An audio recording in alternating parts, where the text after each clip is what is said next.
Tayo po ay nasa patuloy pong pag-aaral patungkol po sa Biblia. So, ang Bible pa din po ang ating pinag-aaralan at kapag po ang Bible ang ating pinag-aaralan, ay talagang tayo po ay masasaktan.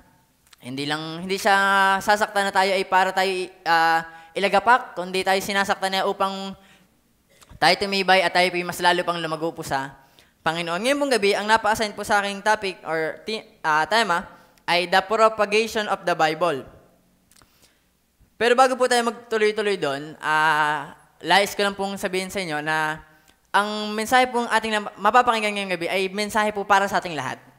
So, hindi ito para sa inyo, hindi po ito para kung kanino man. Sabi nga, ang special naman natin kung para lang sa atin yung mensahe.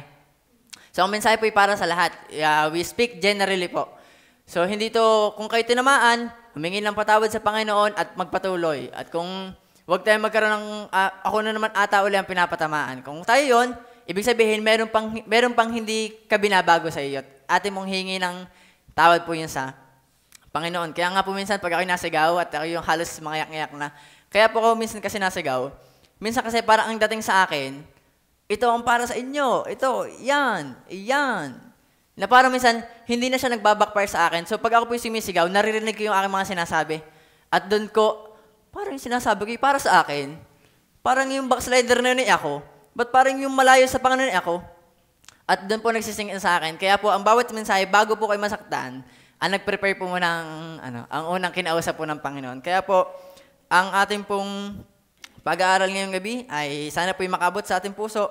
And with that goal po na ating pong maisabuhay ang ating pong mga mapapakinggan. So, magta-timer lang po ulit ako para po ating maximize ang time po na ibinigay po sa akin. Ngayon, sa ating pong introduction, ang ating pong title ay The Propagation of the Bible. Pero ang kahalagahan po kasi ng pag-attend, ating pong bigyan ng kahalagahan na tayo po yung uma-attend. Kahit po Wednesday.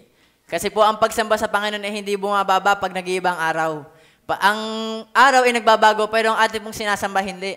Ang Diyos ng Sunday ay Diyos pa din po ng Wednesday.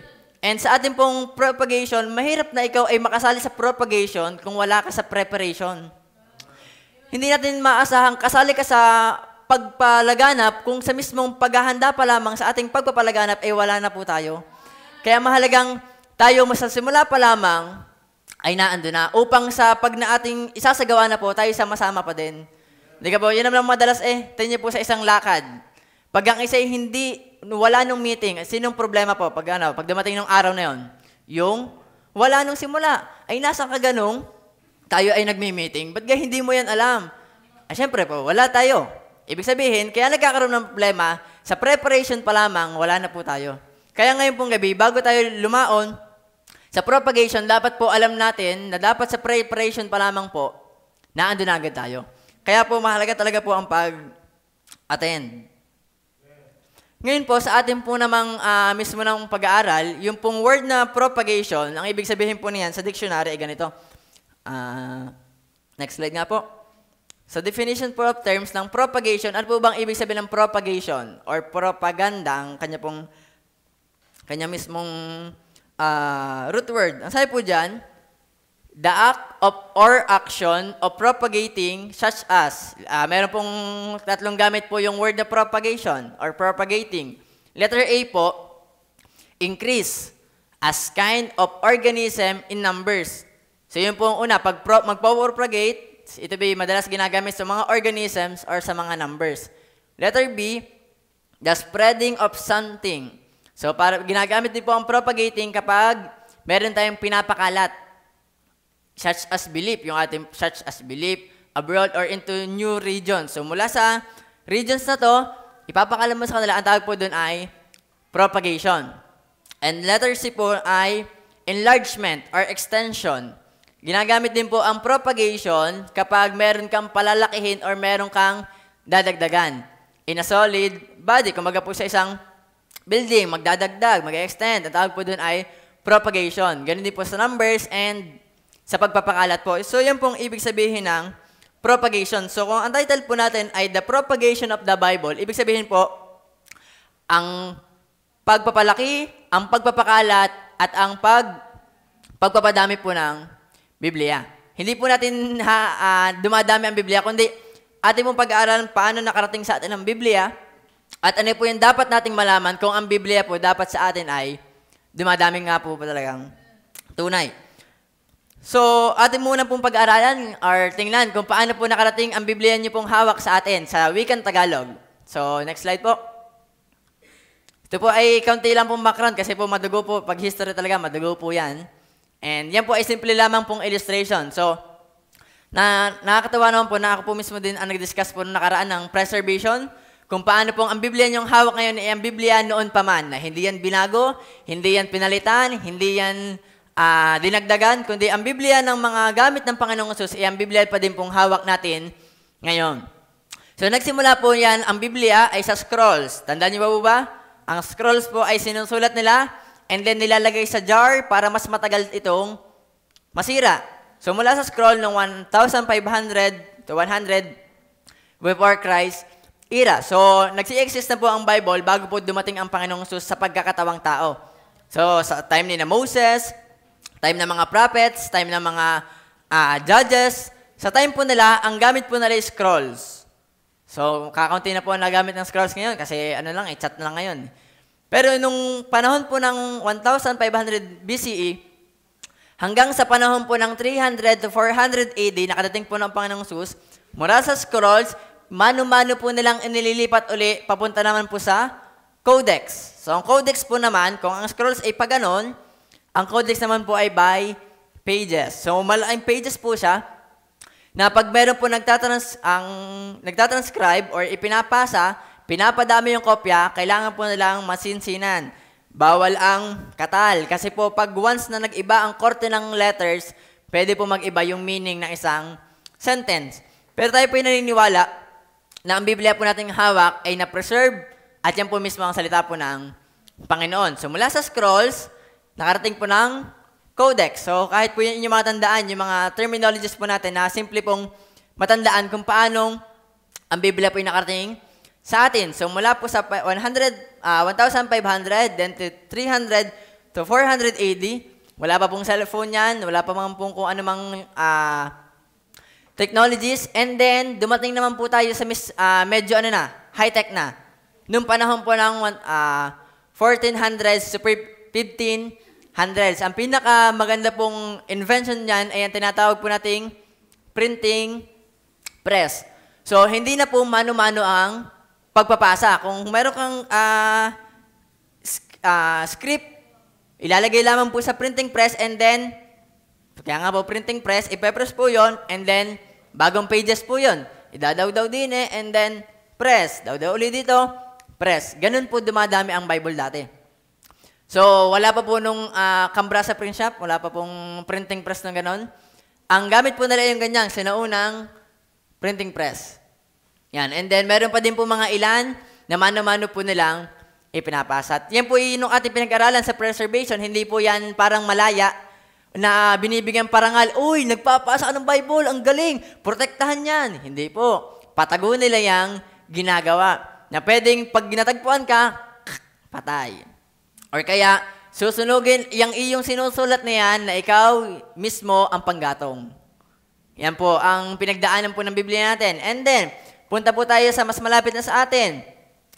Ang alam po natin, ang nakasakop po sa atin ay mga Espanyol. At ang mga pangunahing daladala po ng Espanyol ay ang relihiyon.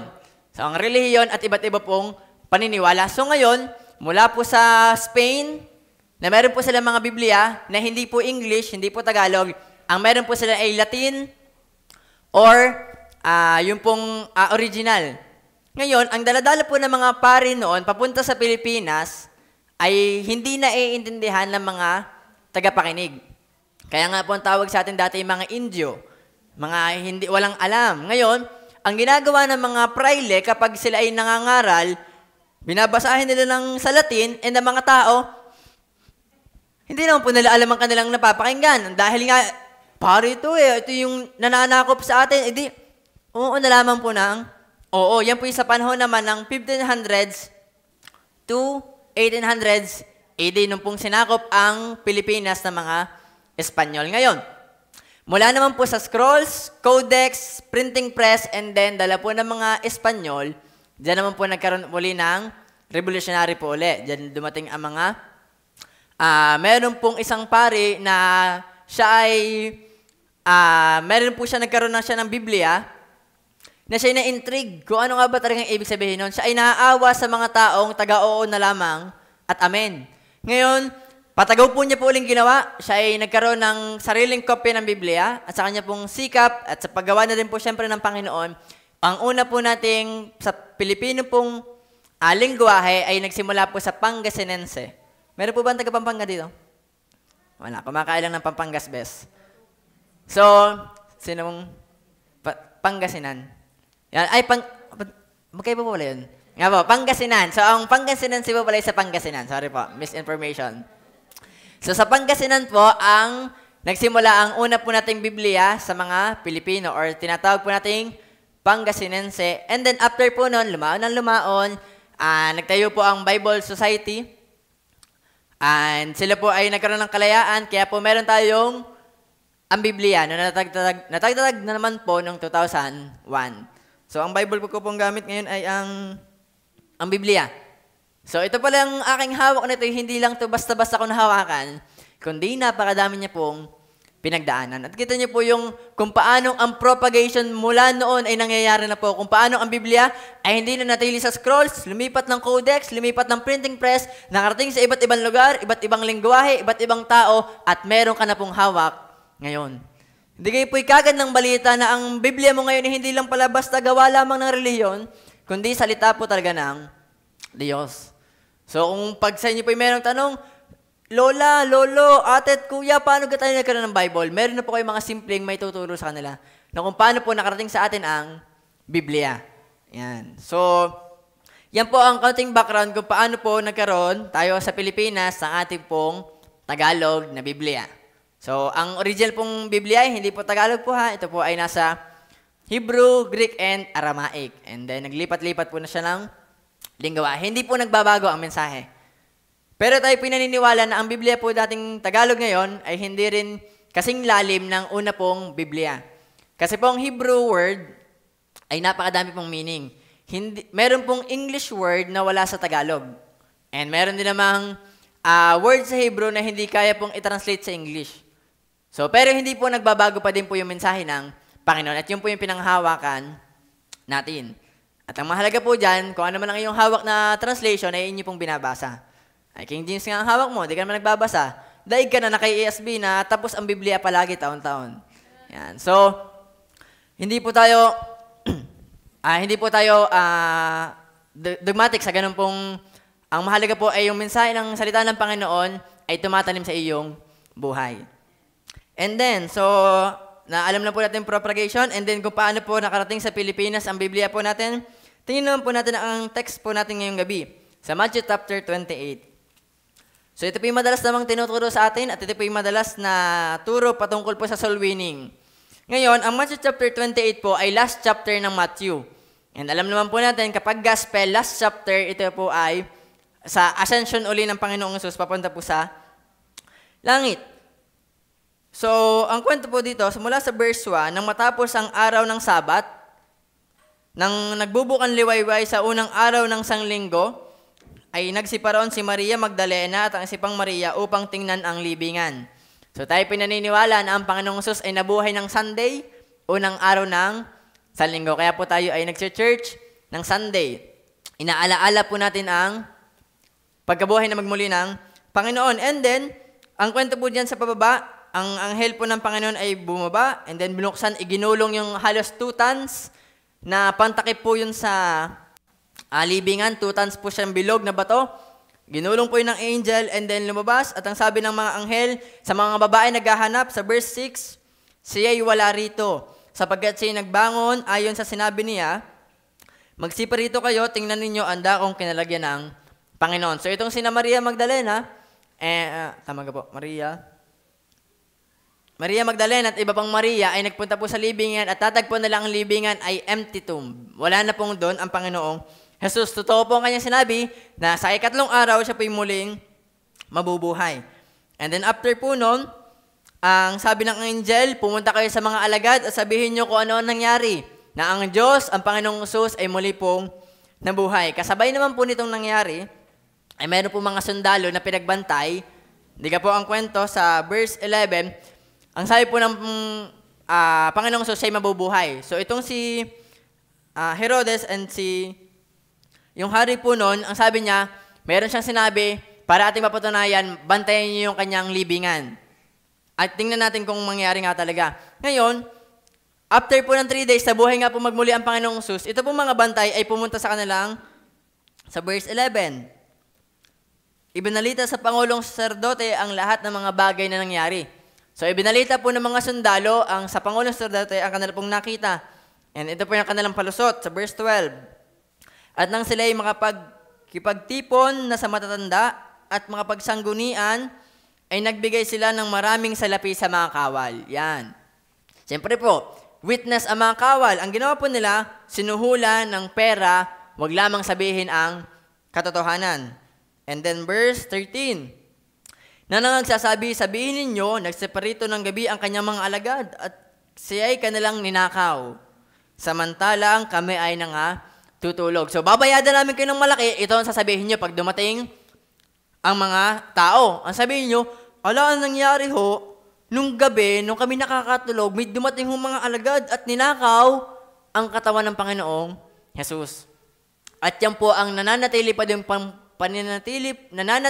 paniniwala ng mga Hudyo na mga alagad, ninakaw ang Panginoong Jesus at wala talagang resurrection na nangyari. Pero tayo po naniniwala, based sa account po ng Biblia at sa mga evidences na meron po talaga tayong Diyos na muli pong nabuhay.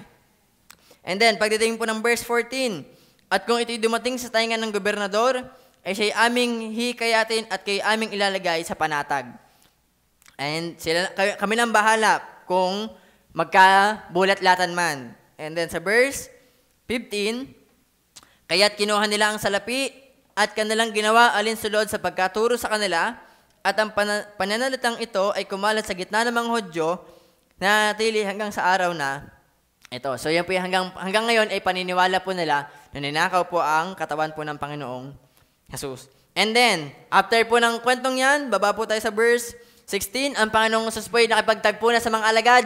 At darating po tayo sa verse 19 and 18 to 20, ito na po yung Great Commission po ng Panginoong Jesus sa kanya pong mga alagad. At sa panahon po natin, Great Commission po para sa atin. Ngayon, simulan na po natin. Sa number 1, makikita po natin na in propagation of the Bible, it is important to have the proper participant. So sa Great Commission, mahalaga na ikaw mismo, ikaw yung tinutukoy ng verse na ating pong pinag-aaralan ngayon, na ikaw mismo yung participant sa Great Commission. Tingnan po sabi ng Matthew 28, verse 16 to 18. At lumapit si Jesus sa kanila, at si kanila ay kanyang kinausap na sinasabi, ang lahat ng kapamahalaan sa langit at sa ibabaw ng lupa ay naibigay na sa akin. Verse 19, tingnan niyo po. Dahil dito, magsiyaon nga kayo. Ibig sabihin, meron pong kausap ang Panginoong Jesus. At gawin ninyong alagad ang lahat ng mga bansa na sila'y inyong bautismoan sa pangalan ng Ama at ng Anak ng Espiritu Santo. Ngayon, may kausap po ang Panginoong Jesus. At ang kausap po niya ay kanyang mga alagad. At ang mga alagad po ay ligtas.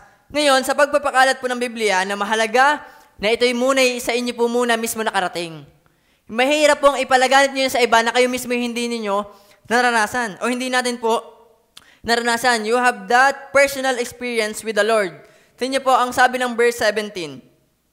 Sabi ng verse 17, at nang siya kanilang makita, nung ang Panginoong Jesus nagpakita sa kanila, ay kanilang sinamba siya. Ngayon, kilala nila ang Panginoong Jesus bilang kanilang sinasampalatayanan. Ngayon, sa pagdating po ng verse 19, yung kayo po na kinakausap ay mga alagad at sa kanila po una dumating ang commandment ay para sa ligtas at mga tagasunod po niya. So, ang Great Commission po ay meron pong proper participant. Meron pong dapat talagang ligtas muna bago siya tunay na kapagpangaral ng Biblia. Ngayon, kung tayo po ay gusto natin tayo ay makapag-share din sa iba, mahalagang ikaw po muna mismo sa iyong sarili ay kumbensado na ikaw talaga ay mananampalataya. Ngayon pong gabi, hindi natin mismo kausap ang mga visitor unbeliever po natin ngayon. Pero kung ikaw ay nagpo-profess, nagsasabing ikaw ay ligtas, napatawad ng kasalanan, kapag namatay ay palangit, ang utos po na ito ay para sa atin. Ang utos na ikaw ay magsiyaon, gawin mong alagad ng lahat ng mga bansa, magbautismo, turuan, yan po ay para sa atin. Bakit? Because you have that personal experience with the Lord. At sa atin po yan inutos na ang Panginoon sa mga ligtas. Ngayon, kaya po nakakapagtaka kung tayo bilang ligtas ay hindi sumasali sa command na ito. So may command ang Panginoon sa mga ligtas. Sinasabi mong ligtas ka, sinasabi kong ligtas ako. Pero kung hindi ako sumasali, may problema. Baka mismo muna, kaya tayo po hindi nagtataka kung ba't yung kapatid na yun na bautismohan naman ay walang desire mag-win, walang desire i-share ang Biblia, atin po munang babalikan, siya nga ba'y tunay talaga na-experience ang Panginoon? Una ba talagang dumating muna sa kanya ang command bago niya po maipangaral po sa iba? Kaya lagi po natin babalikan ang dahilan kung bakit natin ginagawa ang mga bagay nito. Dahil tayo po ligtas. Kaya tayo you have that motivation and courage na may pangaral sa iba dahil ito iyong naranasan. Kung po sa isang product na pampaputi, ikaw mismo yung maputi. Kasi pag ginamit mo to, maputi ka. Pag ginamit mo to, tatangkad ka. Pag ginamit mo to, yayaman ka. Ikaw ay walang proven sa iyo. Wala kang maipakitang ebidensya. Ganoon din po sa Biblia. Mahirap na pag ikaw ay mababago ang iyong buhay. Kilala ka naman sa inyo na ikaw ay ganun pa din. Walang pagbabago. Mahirap pong ganun ang ating pong kalagayan. Kaya po sa pangaral ng salita po ng Panginoon, sa propagation of the Bible, dapat po tayo ay ensure na tayo po ay yung proper participant. Isa po pong kwento patungkol po sa kung paanong ang kaligtasan ang dahilan kung bakit po natin ipapangaral po ang salita ng Panginoon. Sa John 4 verse 28 to 29. Ito naman po ay pamilyar na kwento. Merong isang babaeng nasa tabi ng balon, and then ang Panginoong Jesus ay nakainom sa kanya. Nagkakantuhan sila, and then kinonfront ng Panginoon, dalhin mo sa akin ang iyong asawa. Ang sabi ng babae, wala akong asawa. Sabi ng Panginoong Jesus, tama, wala kang asawa, dahil ikinakalima na, at ang kinakasama mo hindi mo pa asawa. Ngayon, after noon, itong si Samaritan woman ay nako-convict na. Pagdating po ng verse, buksan nga po natin, John 4 verse 28. Tingnan niyo po yung naging una niyang ginawa kagad after niyang maligtas. 4 verse 28. Sa gayoy, iniwan ng babae ang kanyang banga. Kaya po siya may banga dahil siya iigib. Pero iniwan niya yon at naspa sa bayan at sinabi sa mga tao. Ito na po yung pagpapropagate, pag-share niya. Sabi ng verse 29, magsiparito kayo. Tingnan ninyo ang isang lalaki na nagsabi sa akin ng lahat ng mga bagay na aking ginawa. Mangyari kayang ito ang Kristo? So, siya'y kanina'y nahihiya, di ka po? Kaya nga siya tanghali pumupunta sa balon kasi nakakahiya ang kanyang ginagawa. Siya isang madaming asawa at madaming kabit. Siya'y nahihiya. Pero once na na-meet niya ang Panginoong Jesus, pinakita sa kanyang kasalanan, wala na siyang hiya ngayon. Punta sa bayan, ipinangaral, parni kayo, meron nakapag-usap sa akin. Ito na kaya ang Kristo?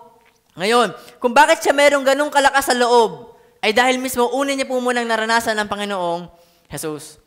So, yun ang kanyang hugot, yung kanya mismo pong naranasan. Hindi niya inisip kung anong sasabihin ng iba. Ayun yung madaming kabit. Wala na sa isip niya yun. Ang gusto niya, may share kagad sa iba ang Panginoong Jesus. Bakit? Dahil alam niya na worth it ang kanyang naranasan at worth it din itong ipangaral. Wala na pong hihigit sa kaligtasan na mayroon po tayo. Yun nga lang minsan ay nagiging cliche na lamang sa atin. Natatabunan ng ating problema, natatabunan ng ating mga discouragement. Pero tatandaan po natin, wala nang higit sa kaligtasan na mayroon po tayo. Dahil yun ang hindi na pang-aalis po sa atin ng iba. At yan yung iyong pinangahawakan na kung tayo man ay mamatay ngayon, sa puntong tayo ng ating segundo ng buhay natin ngayon, tayo mamatay, tayo po mayroong langit na inihintay. At yun po yung kaligtasan na ating pong pinanghahawakan at binigay po sa atin ng Panginoong Jesus. Tingnan niyo po, anong naging bunga ng kanyang pagpapropagate? Dahil siya inaligtas. Tingnan niyo po ang sabi ng verse 39. Ang sabi ng verse 39, at marami sa mga Samaritano sa bayang yaon ang sa kanya'y nagsisampalataya. Dahil sa salita ng babae na nagpapatotoo, sinabi niya sa akin ang lahat ng mga bagay na aking ginawa. Tingnan niyo po, may result kagad Dahil siya hindi nahiya sa kanyang karanasan, na ibinahagi niya ang kanyang karanasan sa Panginoong Hesus, ang naging bunga, yung kanyang karanasan ay nagbago po ng buhay ng iba.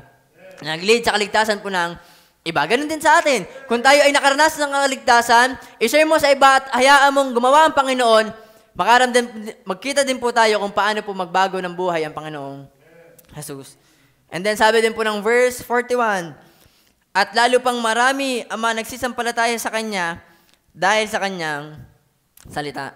Ito niyo po yung nagiging bunga ng pangaral po ng salita ng Panginoon. Madami po ang naliligtas. Madami ang nakakakilala at sumasampalataya po sa Panginoong Jesus. Kaya po, alam na agad natin kung saan natin babalikan, bakit tayo ay walang nagiging bisita, bakit tayo walang nagiging bagong member, bakit wala tayong na-invite. Kasi nga po, una natin babalikan, meron bang punto sa ating buhay na na-share natin sa iba yung ating pong karanasan. Ito yun po yung tanong sa atin ngayong gabi. Kaya po, maging hamon sa atin na yung ikaw ay ligtas, ikaw yung proper participant, we should participate sa propagation po ng salita ng Panginoon. Tingnan niyo po isa pang kwento sa Acts 4 verse 20. Ito po ay sina Peter. Acts 4 verse 20, ang sabi po dito sa verse 19, datapot si Pedro at si Juan ay nagsasagot at nagsipagsabi sa kanila, kung katuwiran sa paningin ng Diyos na makinig muna sa inyo kaysa sa Diyos, inyong hatulan. Kung gusto ng Diyos, sa inyo muna makinig bago sa Kanya, kami inyong hatulan. Pero ang sabi ng verse 20, ang sabi nila sa mga sa kanila tumutuligsa, sapagkat hindi mangyayaring hindi namin salitain ang mga bagay na aming nakakita at nakarinig. Hindi sila mapigilan dahil mismong ang Panginoong Hesus ay nakita nila. Nakita nilang ipinako sa krus, nabuhay na magmuli, umakyat sa langit. Kanilang narinig, nakita ang pisikal. Meron sila mismong karanasan. Anong naging bunga? Hindi sila napigilan upang maipangaral miski sila ay pagbantaang patayin. Hindi po ito naging dahilan. Hindi natakluban ang kanilang ng tao, ang kanilang kagustuhan na may pangaral po ito sa mga tao.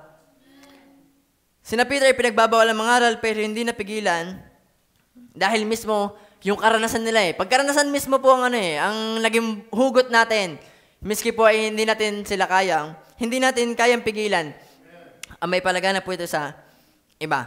Isa pong kwento, si Paul na ginamit pong lubos sa New Testament at sa atin po. Romans 1 verse 16. Pakibasa nga pong sabay-sabay. Sa inyo pong mga Bibliang hawak. Or inyo pong sa ulo. Ready now? Read.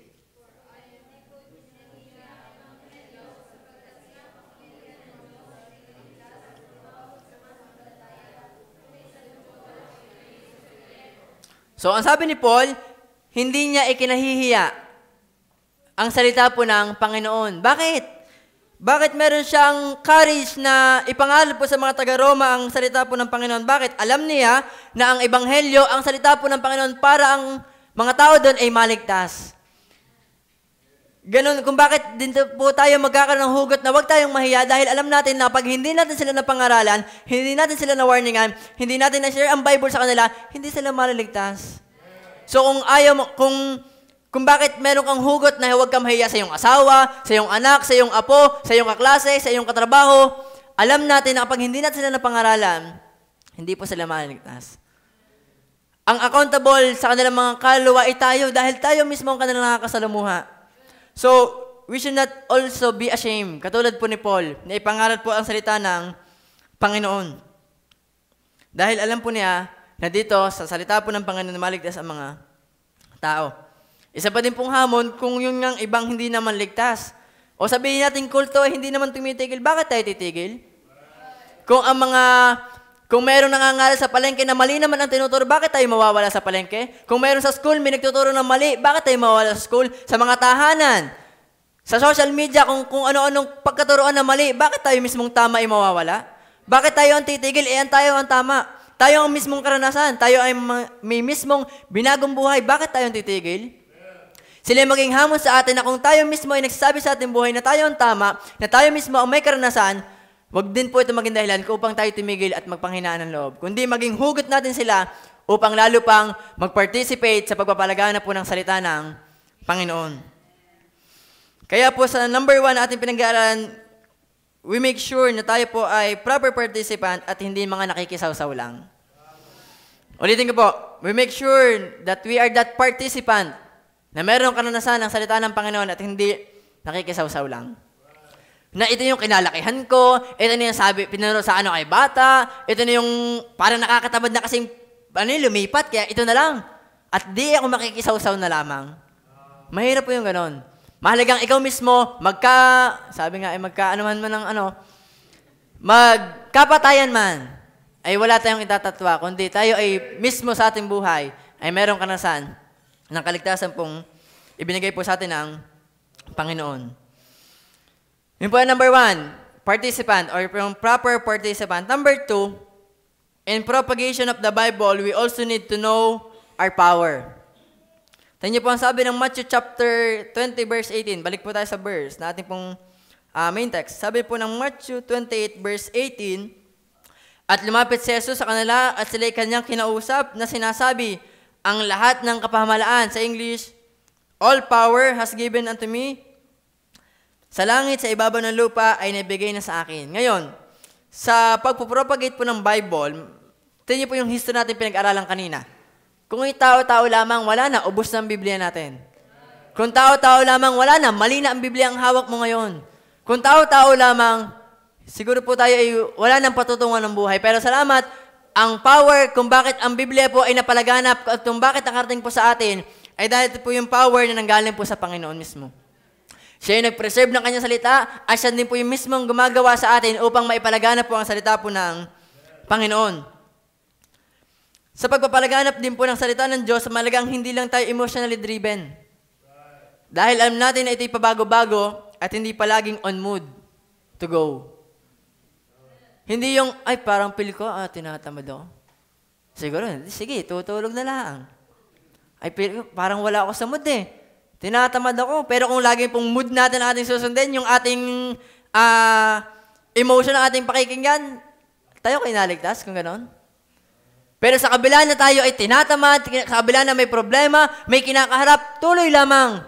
Merong power na binigay po sa atin ng Panginoon upang may pangaral, may pangalat po ang salita ng Panginoon. Yan ang hugot po natin, hindi lang yung karanasan, kundi we have that power na galing po sa Panginoon upang may pangaral po ang kanyang salita. So we need that power from Christ to go and obey His command. Tingnan niyo po sa utos ng magulang. May hugot kung bakit sumusunod sa magulang. Kasi una, magulang, you have that relationship and mahal mo yung iyong sinusunod. And sa utos po ng Panginoon, mahalaga ng power natin ay hindi nang gagaling sa ating sarili, hindi lang sa emotion natin, o dahil meron kang kasama, paano nga pag wala ka ng kasama? Paano nga pag wala na naglalike ng post mo? Paano nga pag pinapersecute ka na? Nababadoy na sila sa'yo? Tinatamad ka na ng kasamahin? Tutuloy ka ba? Tuloy po tayo. We have that power from Christ. Tingnan niyo po, ang dahilan din ng mga unang mga mananampalataya. Tingnan niyo po sabi ng Matthew 28. Bakit? Tingnan niyo po, ang 12 disciples po ng Panginoon ay namatay sa iba't ibang klase ng kamatayan. Tingnan niyo po sabi ng verse, balikan po natin yung verse 6. Sabi ng anghel sa mga babaeng pumunta sa libingan, siya'y wala rito. Sapagkat siya'y nagbangon, ayon sinabi niya, magsiparito kayo, tingnan ninyo ang dakong kinalagyan ng Panginoon. Wala nang laman ang tomb na pinaglagyan po ng Panginoong Jesus.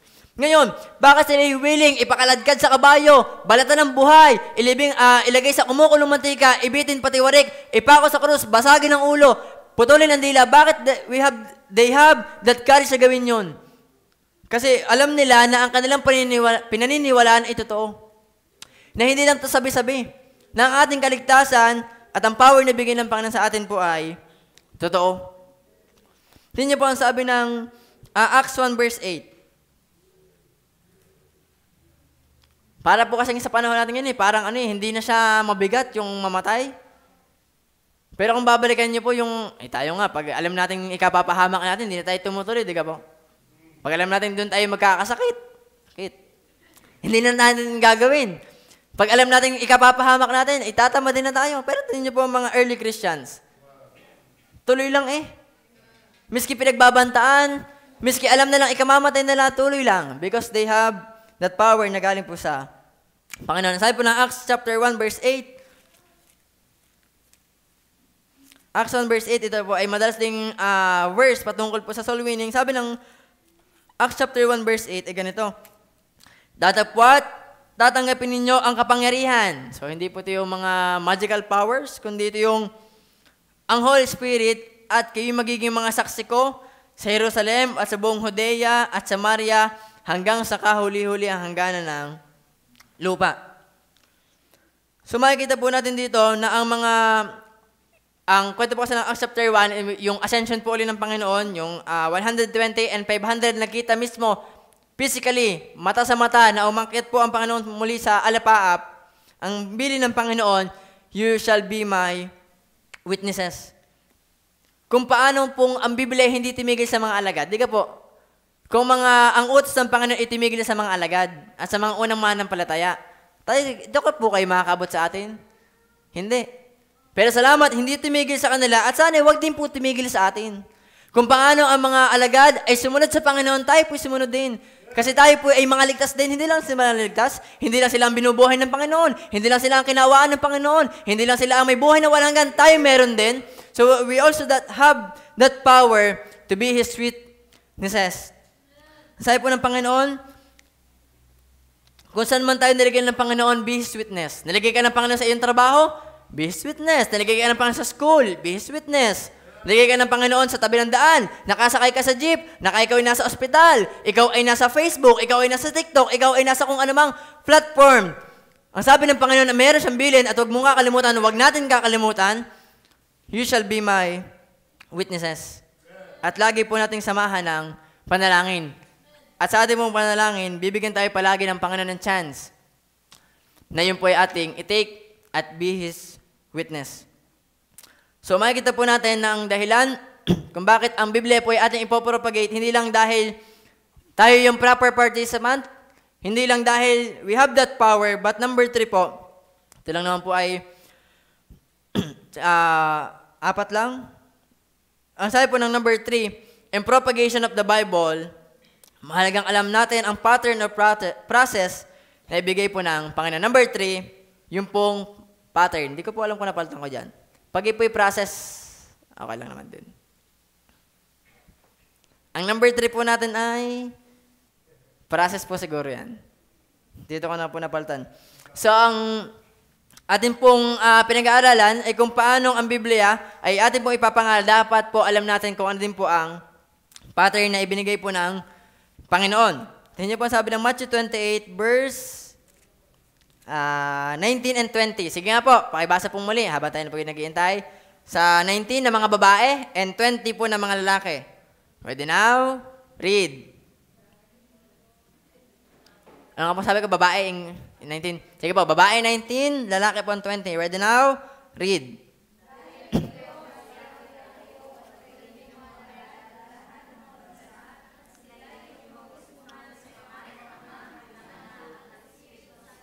Mga lalaki po, 20.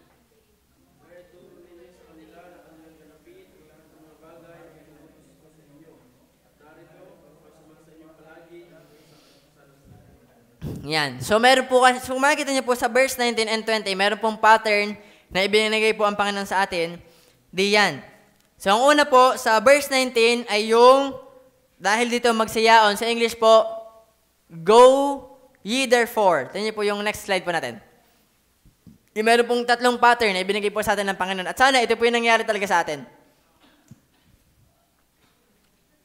Yung pong number 1 ay go. Paano po natin na makikita na tayo ay humahayo or nagsisiyaon talaga? Sa ano pong aspeto? Kahit sa pagbibigay ng tracts, pag-share ng testimony sa iyong kapatid, sa iyong katrabaho, nakatabi mo sa jeep, o iyong nakakwentuhan, you share your testimony.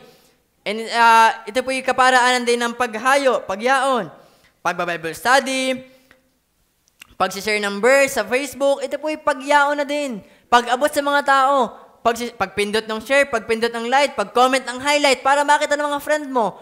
Ito yung pag-go na din. Bilang pagsunod po sa command ng Panginoon. Ang utos po ng Panginoon, go! Eh, hindi mo alam kung paano ka mag-go-go. May pattern na binigay ang Panginoon. At sa panahon po natin ngayon, ito yung mga kaparaanan upang tayo po'y makahayo. Wala na tayong sukat at dahilan upang hindi na makahayo. Napakadami na pong kaparaanan. Ang kulang ay tayo po mismo. tayo mismo yung nagkukulang at minsan tayo talaga yung problema eh. Nagiging ibinabaling natin sa iba. Pero pag ang tunay naman talaga, sa atin nakaharap po sa ang problema. Ngayon, sa family devotion, ito po yung pagyaon din. Inaabot mo ang iyong mga kapamilya, ang iyong mga kapitbahay, ang iyong mga kapag-anak, ang iyong mahal sa buhay. Huwag po tayo makulong sa buhay lang natin. Kasi ang buhay, ang mundo naman po hindi lang umiikot sa buhay natin. Na hindi tayo nasasapatan na ang maghapon ay dumadaan lamang na wala tayong ginawa para maipangaral po ang Panginoon. Ay tayo may nagsasalpon din, tayo may lumalabas din, bumibili sa tindahan. Meron kang baon bukod sa listahan ng uutangin. Meron kang daladalang tracks na libre pong babasahin. Kayo gawin taga saan? Ay pag Linggo ay baka kayo walang gagawin. Kayo sumaglit sa amin. Uy, mo meron kaming gaganapin sa Sunday. Tayo sisimba. Yan po ay kaparaanan ng pagtupad po sa Panginoon ng pag-go, pagyaon. Hindi naman sabi, go into yourselves. Walang sinabing ganon. Walang sinabing, go to your room. Bukod sa pray. Pero sabi, go ye therefore and teach all nations. Ayun nga pong sabi nga, yung kapitbahay mo ngayon hindi mo maabot. Pag namang kabilang nations. Pero kung nilagay ka ng Panginoon, di yan sa ibang bansa, be his witness. Go! Ikaw ay bumalik sa tindahan, go! Ikaw ay nagpe-Facebook, go! Magsiyaon at ipangaral po ang salita po ng Panginoon. Pag-i-invite, kaya nga po na we have that motto na each one, bring one. Kung di natin kaya mag-share, sabi ni Kuya Ambet nung hapon, sa Sunday, meron po nagpe-preach. Hindi mo kaya silang sharean, pero magaling ka mag-invite. Dalhin po natin dito sa simbahan at ating tuturuan. Wala na tayong sukat, alibay, para po magkaroon ng dahilan upang hindi po makahayo at hindi sundin ang utos po ng Panginoon na go. Hindi po kaya paulit-ulit po natin tinuturo dito na hindi sa atin ahad lang ang election po ng Panginoon upang tayo mapigilan. Kundi malinaw ang sabi ng verse, go! Hindi naman go to the elected. Hindi sabi ng Panginoon, go ye therefore and teach all nations. Dahil wala po tayong alam kung sino ang pinili ng Panginoon. Pero ang ating alam, meron diyang mananampalataya, meron diyang pinili ang Panginoon at yung hope natin na meron pong pinili ang Panginoon para po sa kaligtasan. Kaya po kung tayo merong desire na tayo magbabakasyon, meron tayo pupuntahan, hindi lang ka nakapokus sa yung ganun lang na goal, kundi meron kang isa pang goal na may ipangaral po ang salita ng Panginoon. And then, after ng go, ano po ang sunod na utos ng Panginoon? Tapos ba tayo sa magsisayaon lamang? Ang sabi ng verse 19 pa din po, magsiyaon nga kayo at gawin niyong alagad ang lahat ng mga bansa at sila'y inyong bautismuhan by baptizing them in the name of the Father and of the Son and of the Holy Ghost. Kung kayo po may mga kilalang ligtas naman, may binawag ng buhay, tunay na nananampalataya, i-encourage po natin sumunod na sa baptism. Tayo naniniwalang hindi ang baptism ang nagliligtas. Ari pong tubig na rin, tubig din sa CR. Wala pong magic water dito. Ito po tubig din na galing sa lowa o galing sa barangay. Pareho lamang pong tubig na yan at tubig sa inyong banyo. Pero tayo sumusunod sa Panginoon na kapag ikaw talaga inaligtas, kailangan mo sumunod sa baptism. Sumunod sa unang hakbang ng pagsunod po sa Panginoon. So, hindi tayo katulad ng ibang turo na kailangan pag hindi ka baptized, hindi ka ligtas. Na pag hindi ka nabasa ng tubig ng simbahan yun, hindi ka ligtas. Hindi po. Pero sa atin po yung mahalaga ang baptism. Pero mas mahalaga at muna dapat matiyak ay ang kaligtasan na meron ka. Kaya kung kayo po yung may kakilalang ligtas naman talaga, i-encourage po natin na magbabaptize. And, sabi din po ng Biblia, gawin niyo silang mga alagad. We make them disciple na tagasunod po ng Panginoong Hesus. We have that goal na sila maging tagasunod din po ng Panginoong Hesus. Na they imitate also Christ Jesus. Kasi po mahirap ang problema ganito. Tayo ay nakakapag-disciple, ang problema sa atin natin nadadala. Kaya pag nawala ka, wala na din yung iyong naakay. Na pag ikaw ay tinatamad, yung iyong inakay tinatamad na din. Pero ang utos ng Panginoon, teach all nations, make them disciples, at ang disciple po ay tagasunod po ng Panginoong Jesus. Na kahit wala ka, na ikaw ay nanghihina, tuloy ang iyong tinuruan dahil siya tinuruan mong tumingin sa Panginoong Jesus. And sana po, doon sa baptizing them, we pray na sana this year may isa. Nababaptize na tayong ginamit at magpapasalamat sa pamilyang ito, pulpiteng ito, nagsabi, salamat po kay brother at kay sister, kay mama at kay papa, kay tito at kay tita, kay sister at kay brother na nag-akay po sa akin. At ngayon po ay susunod na sa baptismo. Di kapag kasal mapakinggan, hindi para ma-excel ang ating buhay, kundi salamat na nakakasunod na tayo sa utos ng Panginoon na command, na hindi na tayo natapos sa go, meron pa siyang utos, baptizing them. Na sila po yung maging kaanib din po ng ating iglesia, hindi para maligtas, kundi lumago sa pagkakilala pa po sa Panginoong Jesus. Sa may mga apo, may mga anak, may mga kapitbahay, sila maging goal natin na sana this year, this 2025, we have that one soul na makakilala sa Panginoon. Nadala natin sa mga Panginoon. Ang sabi naman po ng Panginoon, hingin natin sa Kanya eh. Kung tayo ang titingnan, ay, bakit naman testimony ko? Ay, ang hindi ko naman kaya. So kung tayo nga po, kaya nga't babalik tayo sa number 2 natin, yung power. Ang power natin kung bakit we have that courage, ay dahil ang Panginoon naman po nagliligtas. Ang Panginoon din po ang nagpapalago, at ang Panginoon din po nagbabago ng buhay. So we pray na this year, tayo gamitin ng Panginoon sa isang kalwa upang sila po ay makakilala sa Panginoon. And number 3, sa utos po ng Panginoon sa pattern, ito po yung pinaka-crucial part. Sabi po ng verse, teaching them to observe all things whatsoever I have commanded you. Hindi po kasi natapos sa go lang. Hindi natapos sa pag nabaptize, ayos, may bagong baptize. Woohoo! And then, kapag naandyan na uli, bagong baptize, okay na yan. Kaya mo na yan. Malaki ka na. Tingin ka sa Panginoon, kaya mo na yan. Hindi ganun po ang sabi ng Panginoon, teaching them to observe all things whatsoever I have commanded you. Kaya dapat po mismo muna sa atin, alam natin yung command ng Panginoon. Upang tayo din mismo ay maituro din po natin sa iba. And kung mag-preach lang po, mag-invite, we can easily and normally do that. Di ka po madalas namin, tayo nagba-my day, tayo ay nag-encourage na mag-invite.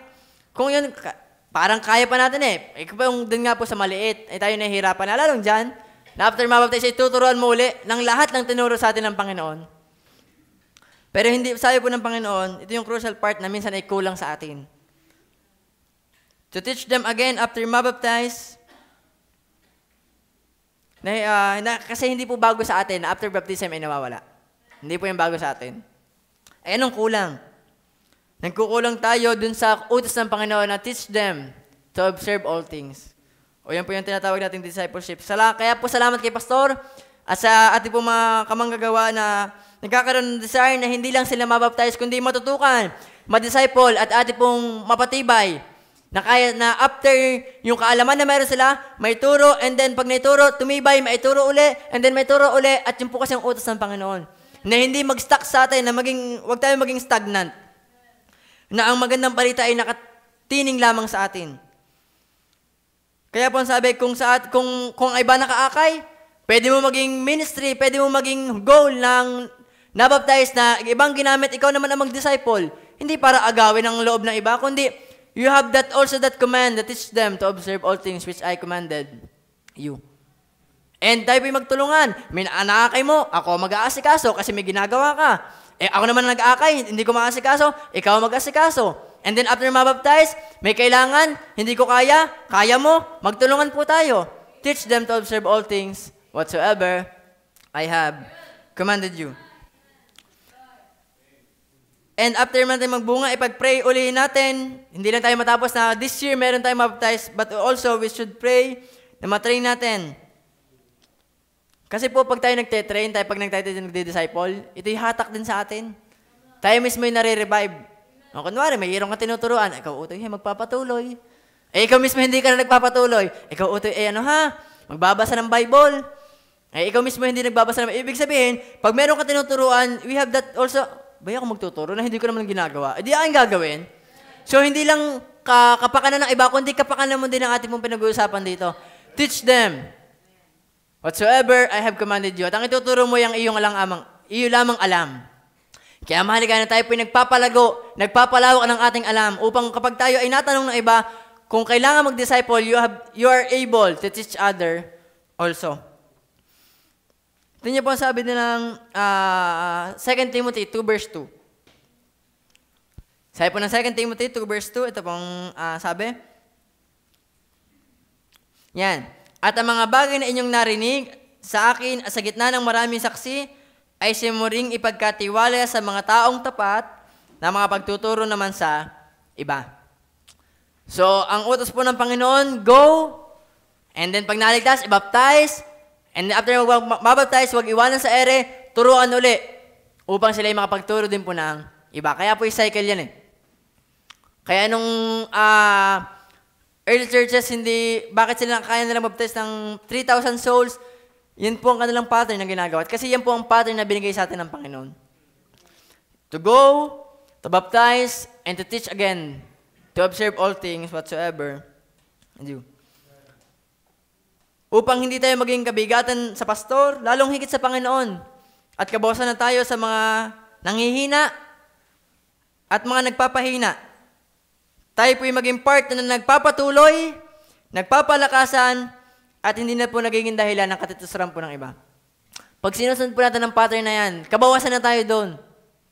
Na tayo yung ginagamit ng kaaway upang matisod ng iba, upang manghina ang iba, kundi tayo nang gamitin ng Panginoon upang sila mapalakas, maturuan, at lalo pang gamitin po ng Panginoon. Na ikaw mismo ginagamit ng Panginoon, ang iba'y gamitin din po ng Panginoon. So yan po yung pattern na sana po yung sinusunod natin, and that goal ay sana po yung maging driven, tayo maging driven that goal sa utos po ng Panginoon upang lalo pa natin maparaganap ang salita po ng Panginoon. And last po, number 1, muli, in propagation of the Bible, number 1, we must that proper participant. Number 2, in propagation of the Bible, we also need to know our power. Number 3, in propagation of Bible, we should also know the pattern or process that God has given us. And number 4, and the last, in propagation of the Bible, we must also hold and know the promise na binigay po sa atin ng Panginoon. Hindi lang natapos ang Panginoon ay kay humayo at mangaral, magbaptismo, magturo, kundi also iniwan niya ang kanyang promise po sa atin sa Matthew chapter 20 verse 20. Basahin nga po natin ng malakas at para upang tayo mismo ating nababasa ang pangako po ng Panginoon. 20, ready now? Read. Na ituro ninyo sa kanila na kanilang ganapin ang lahat ng mga bagay na inutos ko sa inyo, at narito, ako'y suma sa inyong palagi hanggang sa katapusan ng sanlibutan. So, we must hold that promise ng Panginoon na sa pagsunod natin sa Kanya, say atin pong kasama. He is with us. Sabi po sa bawat Biblia, kung niyo pong mababanggit, sa bawat utos po ng Panginoon, hindi nawawala ang kanyang pangako. At ang pangako po ng Panginoon ay hindi napapako. Ang Panginoon ay hindi magturo ka, and then bahala na kayo. Kundi ang pangako niya, I am with you always. Hindi niya tayo iiwan. Sabi niya nga po sa Tagalog, ito, ako'y suma sa inyong palagi hanggang sa katapusan ng sanlibutan, hanggang tayo ay mamatay, hanggang sa tayo muling kunin muli po ng Panginoon. He is with us. Hindi niya tayo iiwan. Tayo lang naman madalas ang iiwan sa Panginoon. Ulitin ko po, hindi niya tayo iniiwan, tayo lang naman ang madalas nang iiwan sa Panginoon. Nagtatampo tayo, tayo naman ang may problema. May problema po ba sa Diyos? Ang Diyos naman hindi nagkakamali sa kanyang plano. He is a sovereign. He has a great plans for us. Meron siyang plano sa atin. Ang Biblia ay sapat. Ang panalangin ay sapat. Ang problema po tayo. Na pag minsan, pag tayo parang trip natin bumitaw na tayo.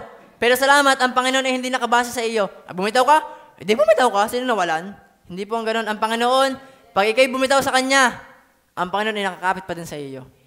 At salamat sa Kanya pong pangako sa atin. Di ka po kasarap pang hawakan ng pangako ng Panginoon na kasama natin siya? Kayo nga, pagkasama niyo ang inyong asawa, talagang sarap. Kasama ko ay Mr. ay Mrs. Pinanghawakan niyo na siya inyong kasama. Kapag kasama mo ang teacher, kapag kasama mo pa si pastor, ang mga kapwa worker, kapwa manggagawa, yung iyong kabady-body kasama mo, ay tiwala ka Kasi may kasama ka. Pero paano nga pa nag-iisa ka na? Pag mag-isa ka ng katabi sa jeep, isa ka lang baptist doon, isa ka lang sa ospital, isa ka lang sa room nyo, isa ka lang sa trabaho mo. Ano pa iyong panghahawakan? Yung promise ng Panginoon na siya iyong kasama. So, hindi matitigilan ang propagation ng the Bible kasi meron kang kasama. At yung pong masarap panghawakan na pangako po ng Panginoon. Kasama pa din natin siya kahit sa mga panahon na malayo tayo sa Kanya. Ang paglakbay po sa natin sa Panginoon, kasama natin siya eh. Ang problema, tayo yung lumalayo. Pero ang maganda po natin yung promise ng Panginoon, tayo may malayo sa Kanya, pero hindi siya malayo sa atin. Tayo yung pilit lumalayo sa Kanya, pero ang sabi ng Panginoon, He is with us. I am with you always.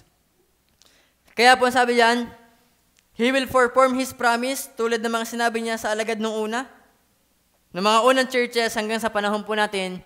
Ngayon, kung paano ang mga alagad, ang 12 disciples ay pinanghawakan ng promise ng Panginoon ng mga early churches na namatay para sa pangako ng Panginoon. At sana, tayo po mismo ay naniniwala din sa promise ng Panginoon na kung tayo humayo, mangaral, magbaptismo at magturo, siya po ay ating kasama. So we hold that promise from God po. And sabi pa din po dito, at kasama sa promise ng Panginoon ang reward sa ligtas na sumusunod sa utos at naging tapat. So hindi lang po niya sinabing siya kasama natin, kundi yung pagpapagal, yung pagsunod sa kanyang command. He also that reward. He also give that reward. Yun po sabi ng 1 Corinthians 15 verse 58. Na madalas po nating tinatalakay. Kapag tayo minsan ay parang may patutunguhan bang aking ginagawa? Lagi ko namang sineshare eh. Lagi naman ako nagbibigay ng tracts. Lagi naman ako umatin sa online Bible study. Lagi ko namang sineshare. Parang sayang na ata. Sayang aking pagpapaload. Sayang aking pamamasahe. Sayang aking pagpunta sa church. Parang sayang na. Parang lugi na ata ako. Pero sabi ng 1 Corinthians 15 verse 58. Kaya nga mga kapatid, kung minamahal, kayo magsitatag.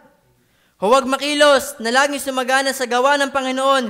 Yamang nalalaman ninyo, sana'y alam po natin, na hindi walang kabuluhan ang inyong gawa sa Panginoon. Hindi sayang, hindi ka lugi, hindi ka dapat manghinayang. Bakit sabi po ng Panginoon, hindi yan walang kabuluhan? Sa time na parang lugi ka na ata, hindi po. Merong reward na nag-iintay para po sa atin. Ay, ang mga magulang nga po, hindi naman palaging kasama ang anak, pero pag nakitang merong ginagawa yung anak, hindi napipigilan ang magulang na magbigay ng reward eh. Hindi niyo palaging kita naman ang inyong anak eh, pero pag kita niyo, nagsisikap eh. Deserve niya ang reward. Eh tayo po, kita ng Panginoon ang lahat nating pinagagampanan. Miski hindi ka makita ng pastor, ng worker, ng kapwa mo member, tuloy lang. Kasi kasama mo ang Panginoon at kita niya lahat ng iyong pagpapagal para sa Kanya. At kita niya din lahat ng iyong pagtatamad para sa Kanya. Yan ay encouragement at paalala sa atin. Na kung tayo nagkukulang, tayo ay mawisikan, malaglagan ng huwag naman kumukulo, malamig na tubig upang tayo magising. Worth it nga ba ang ginawa sa atin ng Panginoon upang tayo sa ganito na lamang manatili?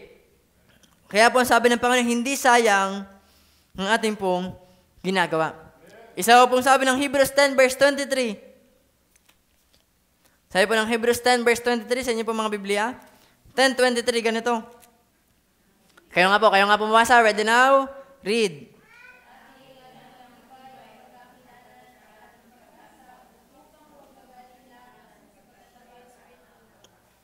Sapagkat tapat ang nangako. Ay, kayo ngayon nagtitiwala sa mga politikong kapag ako ang nanalo, lahat ng yan, gagawin ko, ng ito, ganyan, ako ang bahala sa inyo. Ay, tiwala tayo, ay, suporta eh. Ay, lalong higit po sa Panginoon na tapat ang kanyang pangako. At siya mismo ay tapat. Kanya mismong quality, ang pagiging tapat, ang pagiging faithful sa kanya pong mga sinabi upang tayo huwag mag-alinlangan. Pero tao tayo, pwede tayo mag-alinlangan. Eh, anong hugot natin? Tapat po ang nangako. Ito niyo po yung sabi ng din sa early churches. Sila talagang pilit na pinaparikant. Sino kayong Diyos na yan? I-recant mo na. Pero sila hindi naging sapat yun. Bakit? Alam nilang tapat ang nangako. Na hindi kakalimutan ng Panginoon ang bawat kaluluwang ibinigay po para sa Kanya. Tapat po ang pangako ng Panginoon sa atin. He gave that promise na I am with you always. Hindi lang natin siya kasama, kundi meron siyang reward sa lahat nating pagpapagal po para sa Kanya. So, yan po yung ating apat na makikita sa Matthew chapter 28, kung paanong we should, that proper participant, we have that power, we have that pattern, and we have that promise na galing po sa Panginoon. And siyempre po, lagi naman po sa ating pagtatalakay, we have that application sa ating po mga buhay. Implication po, mismo. Kasi yung application ay sa paggawa na po ng Holy Spirit sa inyo.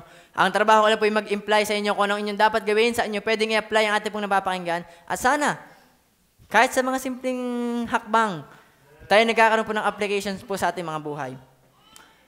Kaya po bang i-plus ang ating pong application dyan?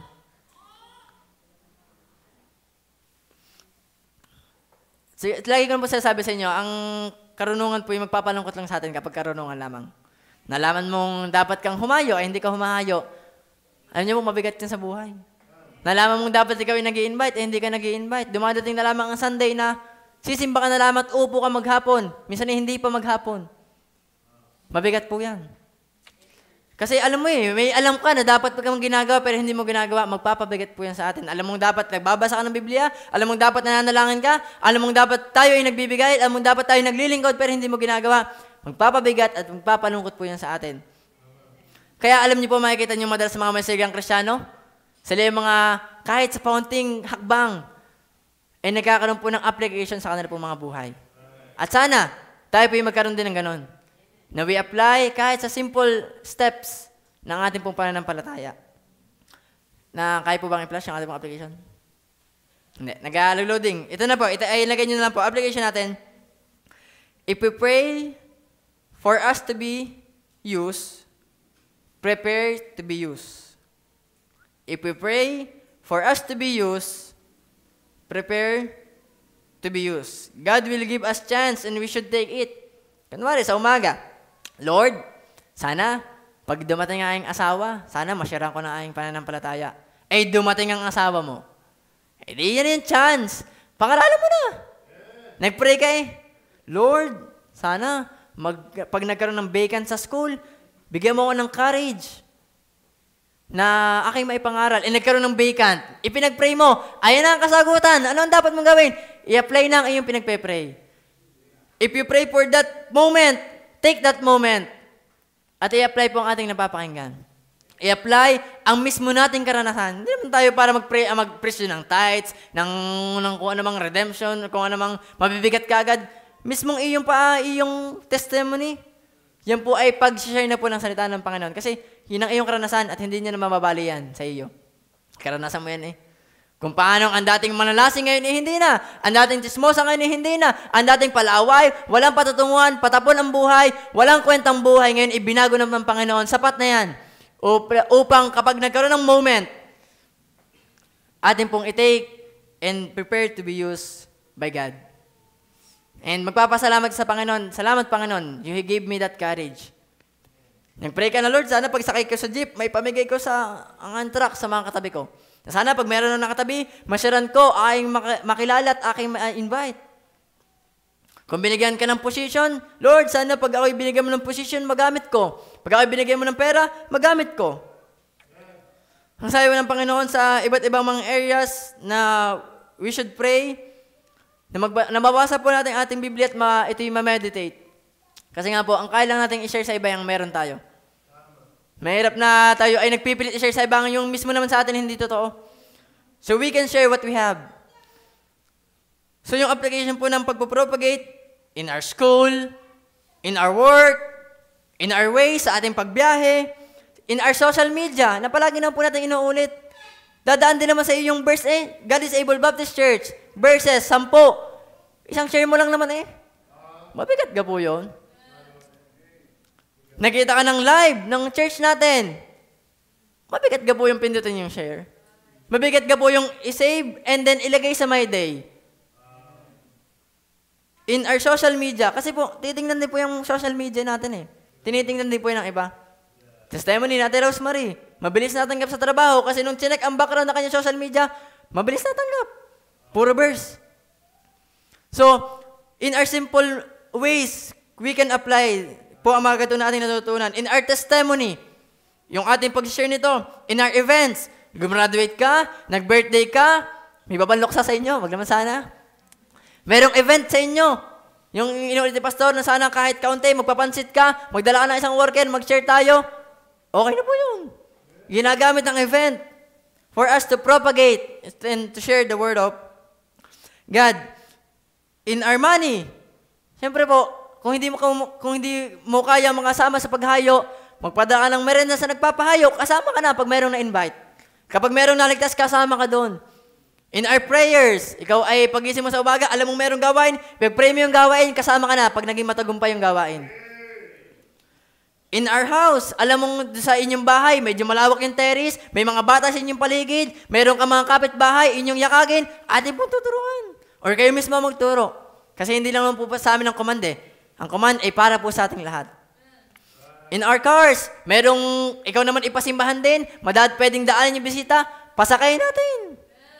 Upang merong yung ating sakyan, yung ating mga gamit, kahit mga pampersonal, we have that double-minded na ito'y gamit ko at pinapagamit ko sa Panginoon. And unang higit, wala po tayong atin talaga. Kasi ang lahat naman po ay sa Panginoon. In our properties, meron kang libreng lupa, meron kang nakatambak na lupa na wala ka namang balak gawin diyan, mabubulok na lamang at masisira at ikay mamamatay at iiwan mo lamang din naman, atin pong gamitin. Tayuan natin ng campsite, tayuan natin ng outreach, gamitin natin. And, kasi po mahalagang magkakaroon tayo ng gantong mindset. Kasi mahalaga ang gantong mindset, nasa simula pa lamang mayroon ka na, kapag dumating, alam mo na ang iyong gagawin. Na hindi yung pag dumating, ay windang ka na. Ano nga dapat kong gawin dito? Kundi pinapaalala po sa atin na kung ano man ang meron tayo, hindi naman, ang Panginoon po hindi naghahanap ng kung anong wala tayo eh. Hindi naman tayo pinaghahanapan. Kunwari, nag-preach na magbigay ng ganito. Eh, alam mo namang ikinagtatapat sa anong meron ka, hindi ka dapat masaktan. Hindi ka dapat sumama ang loob kasi ang ating goal, kung anong meron sa'yo, yun ang iyong pagtapatan. Meron ka isang talento, pagtapatan mo, meron kang 3, pagtapatan mo, meron kang 5, pagtapatan mo. Ang Panginoon nakikita po ng lahat nating pagtatapat sa Kanya. And sabi po dyan, ipagamit na nating lahat dahil wala naman tayong madadala sa langit. Yan mo yung madalas nating sinasabit. Kaya naman yung pinadaan sa sementeryo. Wala naman nakalibing pong Fortuner doon. Wala naman nakalibing na titulo ng bahay. Or kung ano mang mahalagang bagay na pinanghawang, diploma, kung ano man. Wala pong naiiwan. Walang nadadala sa kabilang buhay. At kung madala man sa kabaong, may iwan lamang din at makukuha pa ng sepulturero. Tingnan niyo ang sabi dyan. Ang magmamatter lamang ay kung anong ginawa mo para sa Panginoon. Hindi ka naman tatanong ng Panginoon, ilang naging kotse mo na ginasa lupa? Ay, 3? Ay, siya din na nakaw. Ay, nakapagpatayo ng 3 bahay, ilang sasakyan, business, galing. Dini ka. Hindi lang po ganun eh. Ang tatanungin palagi sa atin ng Panginoon, anong ginawa mo sa blessing na binigay sa'yo ng Panginoon? Yan lamang po ang magmamatter sa kabilang buhay. At magandang maging mindset po yan. Para pag nawala man yan, kinuha ng Panginoon, hindi mabigat. Kasi una, yan ay sa Panginoon. Pangalawa, ipinapagamit mo yan sa Panginoon. At pangatlo, ibinabalik mo lamang ang sa Panginoon naman. Talaga. Ipagamit. Dahil ang magmamatter lang naman ay kung anong ginawa mo para sa Panginoon. And sa upong dahilan, sa application natin, ngayong habang may buhay pa, at may mga bagay na pinagkakatiwala pa po sa atin. Ang buhay, hindi mo palaging hawak. Anytime, pwede po tayong mamatay. Anytime, pwedeng mawala ang mga bagay na meron tayo. Ang tanong po, ito ba'y nagamit talaga sa atin ng Panginoon? Ito ba'y naging way upang ang salita ng Panginoon ay may pangaral? Ito ba'y naging kaparaanan o ginamit man lang ng Panginoon upang sa Kanya pong kaharian ay matayo dito po sa kalupaan? So yan po, yun yung mga simpleng paalala sa atin at palagi nyo po yan naririnig. Pero hanggang naririnig naman po natin, pumapasok naman ito lumalabas, paglabas nyo sa simbahan, balik na uli sa dating buhay. Sayang. Ang sana naging pagbabago, nag-start na po sana sa ating mga buhay. And sabi ko nga po sa inyo, hindi lang ito para po sa inyo, ito para sa akin. Hindi para Sir, kayo po isermonan, kundi sinesermonan ko din na yung sarili, kaya ako nga po nilalaksan na yung boses eh. Na sana, tayo mismo yung kinakausap po ng Panginoon ngayong gabi. And for our conclusion, ito po ang conclusion, dito po tayo magtatapos. Ang conclusion po natin ganito. Let us pray and be part of the propagation of the Bible. Hintayin lang po natin yung ating pong conclusion. So yung sabi po ng ating conclusion, let us pray, and once we pray, we should be part of the propagation of the Bible. And sabi nga po natin, worth it. Worth it ang may pahayag po ang salita po ng Panginoon. Hindi sayang, hindi ka mo dapat panghinayangan, hindi ka dapat panghinaan ng loob. Pero kung dumating man yan, meron po din pong biyaya. At sa biyaya po tayo nakapagpatuloy. Number 1 po natin, we should, that proper participant, we have that power, and we have that pattern na binigay po sa atin ng Panginoon. And number 4, yun pong promise na binigay po sa atin ng Panginoon. At lalong higit po, pwede nyo makalimutan yung ilang mga puntos na yan, pero wag nyo pong makalimutan sana natin ay may sagwa po ang mga bagay na atin pong natutunan. Sayang po kasi ang discussion ng 3 months ng Bible. Kung hanggang ngayon, ang Biblia mo ay kinagabok pa din sa iyong kwarto. Kung ang Biblia pa din po sa atin ay parang normal na lamang na librong dumadaan. Kundi, sana po ito yung naging buhay sa atin. At nagiging magandang pagpapala po sa ating mga buhay. And dito po tayo magtatapos sa ating pong conclusion. Let us pray and be part of the propagation of the Bible. Tayo po'y manalangin, tayo po'y tumipikit. Panginoon, salamat pong muli sa mensahe niyong naisihatid sa amin, sa inyong pong lingkod, Panginoon. Salamat sa inyong biyaya na kami inyong patuloy na ginagabayan at patuloy na tinuturuan, Panginoon. Sana huwag kaming masukdol kaagad, Panginoon. We should pray for that improvement, for that application, for that move, for that moment, for that desires, Panginoon, na aming may sa buhay. Ang bawat aming pong napapakinggan. Salamat, Panginoon, na kayo nananatiling tapat sa inyong mga pangako, na kayo palagi namin kasama, Panginoon, sa namang inyong utos na ibinigay po sa amin. At kung kami po may magkulang, kayo po tapat pa din, o kami patawarin at upang makabawi. Sapat pa po ang buhay na ibinibigay po sa amin upang bumawi. Madlapaman, matisod man, magkamali man, sapat ang inyong biyaya upang kami makapagpatuloy at patuloy po kayong paglingkuran, Panginoon. Sana, we pray for us to be part of that history na kami ginamit din upang mapalagana po ang inyong mga salita. Kayo pong pala, Panginoon, sa bawat isa na kapanginig, kayo pong mata sa mapurihan, sa pangalan ng Panginoong Jesus. Amen.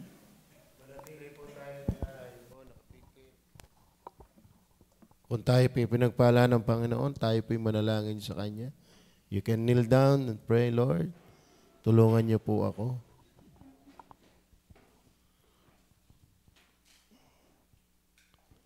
Tayo ay naratngan dahil may humayo. Kung ikaw ay naratngan, humayo ka na rin. Napakaraming application. Tahanan mo, tracks, Facebook, like and share lang. Mahirap bang gawin yun? At ang maganda, our labor in the Lord is not in vain. Hindi yan walang. May promise ang Panginoon.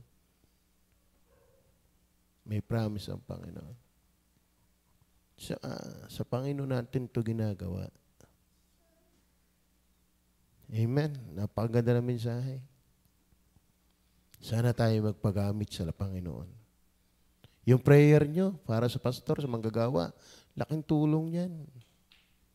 Kabahagi kayo.